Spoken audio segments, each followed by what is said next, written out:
on a fateful night during the 72nd year of the Twilight Wars, only a few short months before the ultimate fall of the Lazax and their empire, two freighters, the Manda and the Herwana, along with a small luxury cruiser owned by the wealthy Velcid family, left the great spaceport of Mechatol City. As the ships streaked across the night sky, the hall of cartography burned. So fearful had Ibna Velcid been of discovery and pursuit that he had ensured the destruction of any record that could possibly identify his secret location, the cold but adequate planet orbiting the small star Haz, far beyond the borderlands of the galaxy. The flight to the Haz system left Velcid with plenty of time for contemplation. His thoughts often dwelt on his betrayal of the Emperor, a lifelong close friend. As his ship cruised further and further from civilized space, he thought of how deep his actions must have cut Salai. Velcid had abandoned everything he had ever known. He was a traitor to the Imperium. He had destroyed the Hall of Cartography, burning 30 millennia of galactic records. He should have been devastated, and perhaps in his youth he would have been. But Velcid was a new man. The bitterness and frustration that he had felt arguing his case before the leadership of the Imperium had long since faded. Now he felt only cold resolve. The Lazax must survive. When news reached Ibna of the fall of Mechatol and the death of the Emperor and his family, Velcid wept openly, cursing the blindness of the Lazax. Then, as more news came of the genocide washing across the galaxy, and the Lazax being openly hunted by the rest of the great races, Ibna knew he had been right. Soon he realized his small company would be the last of the Lazax. Ibna Velcid, now bent on vengeance for the extermination of his race, swore he would one day sit on the imperial throne, that he would have his revenge against the galaxy. Fury gripped him. Now, one of the last survivors of his race, he thought of little else. It was during this time, as the refugees fled to the Haz system, that the first cracks in Velcid's psyche began to form. As his cruiser drifted through the silence of space, en route to the refuge he had found for his people, he became withdrawn, spending long hours locked away in his private quarters. When he did emerge, he was distant, icy with once close friends, and aloof with his followers. And this situation only worsened when the refugees finally did reach their destination.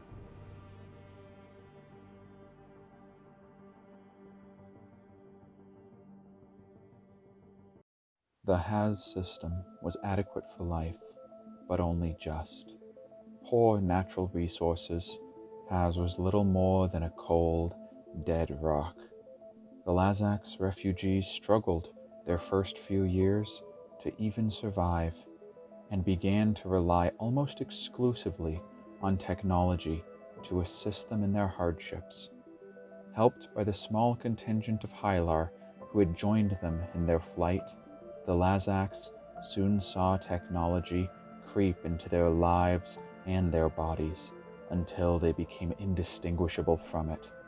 Cybernetic implants replaced organics, and as the situation on Haz worsened, each individual soon joined their consciousness to the L1Z1X Mindnet. Velcid, his mind now dark and twisted, ordered himself encased in eldritch technology in order that he might stay alive and lead the newly formed cybernetic race. It is unknown how much of Ibna Velcid remains, and what part. One often wonders whether the Mindnet is guided by the wisdom that saved the Lazax, or by the insanity that came from watching them hunted down and annihilated.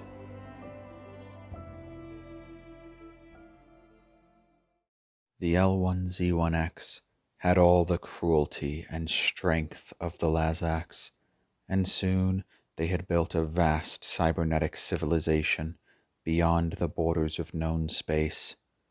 The scions of Vel-Cid were rapidly accumulating the power needed to return to civilized space and reclaim their lost empire.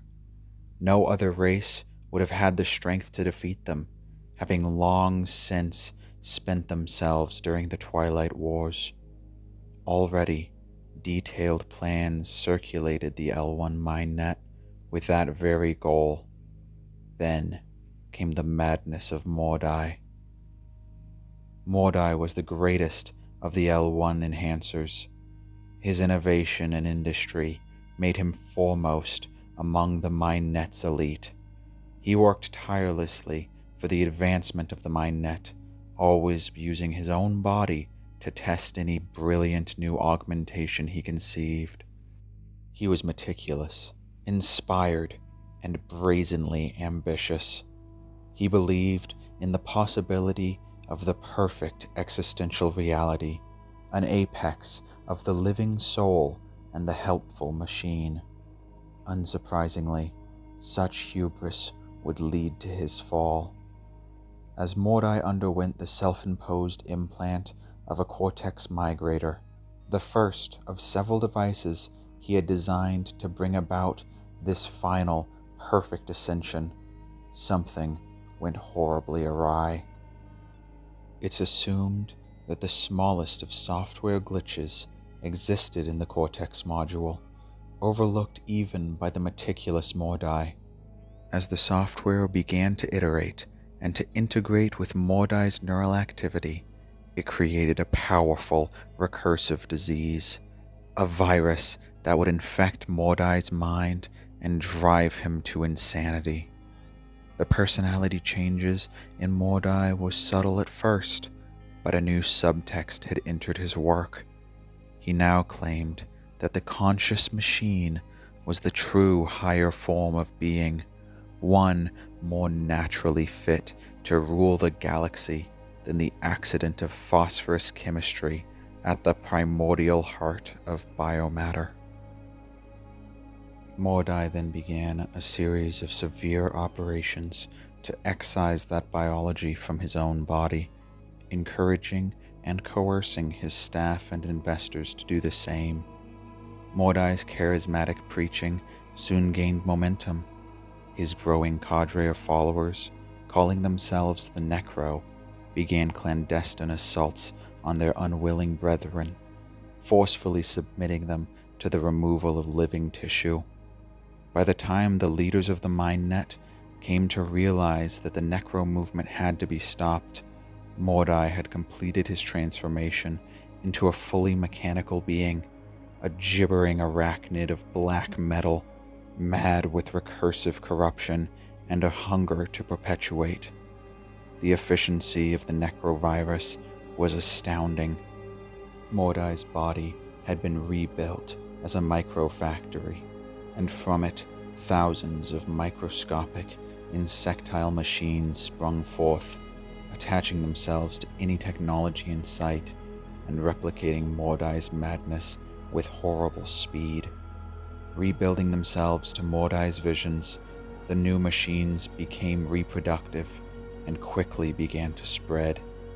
Perceiving the threat posed by the Mindnet, they quickly began to construct an army with a single, terrifying purpose: the utter elimination of all organic matter. The war to subdue the Necrovirus was a great setback for the L1Z1X. The virus's numbers were legion, and its visage sprung from Mordai's nightmares. The Civil War lasted for about 5 years, with the Mindnet ultimately vanquishing the virus, but at the cost of their fleet intended to retake the galaxy. It took the Mindnet nearly 5 centuries to regain their former strength, and another 5 to arrive at their current power. but with no new necro installations resurfacing for nearly 700 years, the L1Z1X came to believe that the virus was wiped out forever.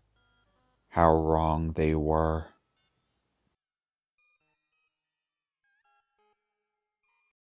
As this secret war raged beyond the borderlands of the galaxy, the peoples of the Imperium began to forget the abject horrors of war. A quiet stillness had taken hold throughout the galaxy, and over time, the great races recovered a portion of their former strength.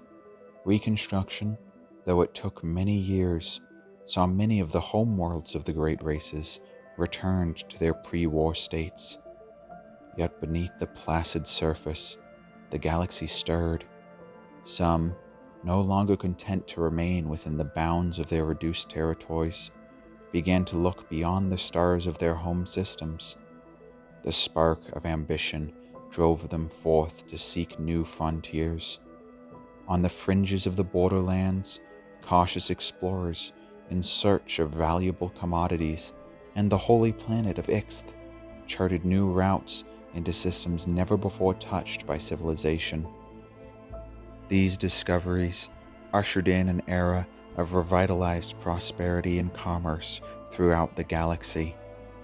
And as the galaxy woke, the great races began re-establishing their former colonies, returning to planets once inhabited by citizens of the Empire.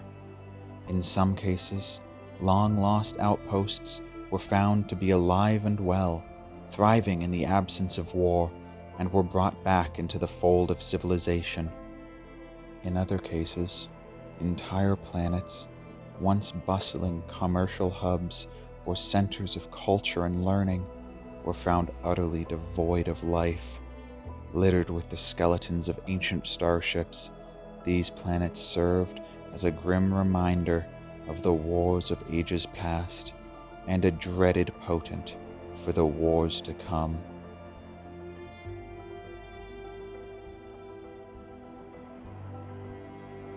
Another ill omen for the days to come came in the form of a desperate emergency broadcast intercepted by a Yssaril outpost near the Mahawked asteroid fields.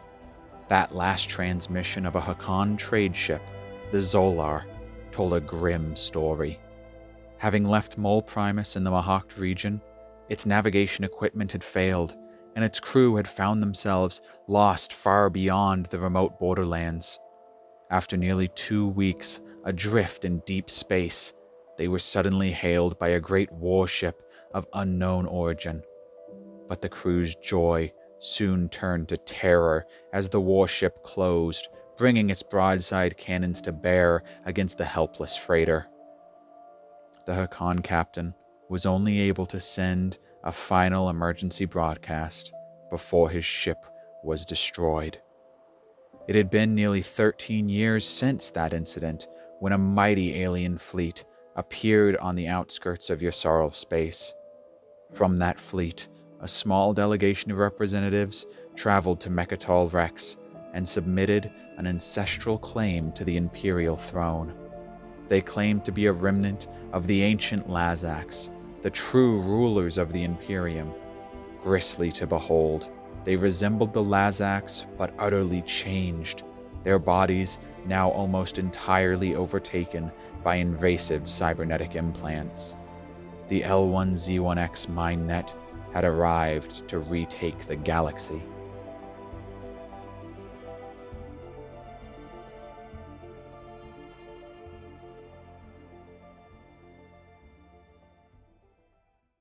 The Winaran Custodians on Mechatol were fiercely divided on the issue of the claim made by the Mindnet.